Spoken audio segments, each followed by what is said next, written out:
Buhad ini kami yung ay at nahalin karon mga boss atong 2024 nga mga model nga guwapo pa kayo, all stock pa. Nasa agad daw ni silang sir o pinangita nito location kay daghan po daw sila gitan-aw sa mga kumpanya kani gyud ilang mapilian kay may UI man gyud ilang gipangita. Pero ngita sa sila ginani kabag-o kani 3K pa mileage ani all stock good as brand new MIUI 125S. Tong test drive na silang kauban. Ato gyud giingnan nga ilahos gyud dito maayo kay para dili gyud sila magmahay pagbalik ni sir layo gyud ni siya gigikanan. Goods pa kuno kaayo murag gihapon daw brand new. Tong ato testingan nila kay para dili sila magmahay kay murag ilagyo ning gamiton service good. Kay punan nila ilang motor og isa kay kato ilang Aerox medyo dako-dako ra daw maglisod ilang angkas og saka kani kay gamay-gamay dali ra kuno ning tingkang. Ang ipatistingan pud nato ning balik kung unsa iyang feedback. So far wala gyud problema murag gyapon daw brand new. Tong ka-decide si sir ilahan na kuno ning kwaon. No dol-dolan ni ilaha kay nara ni sa punta. Wala na day kay to nila gili-li pag maayo kay bag-o pa kuno kay mailahan na kuno sa motor.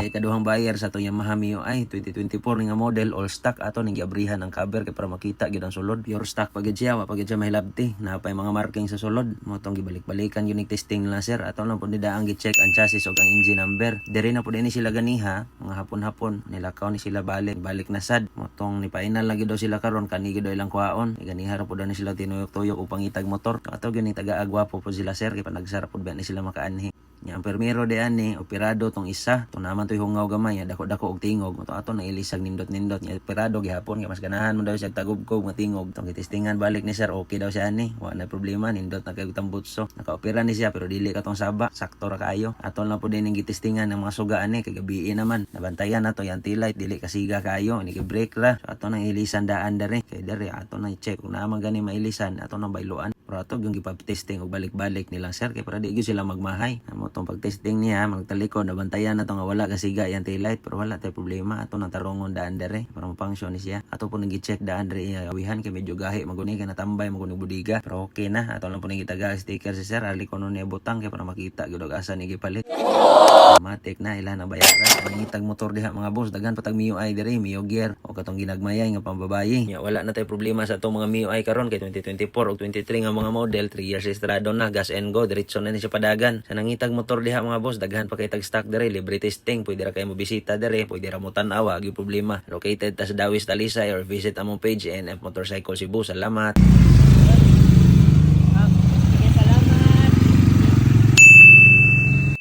Nice.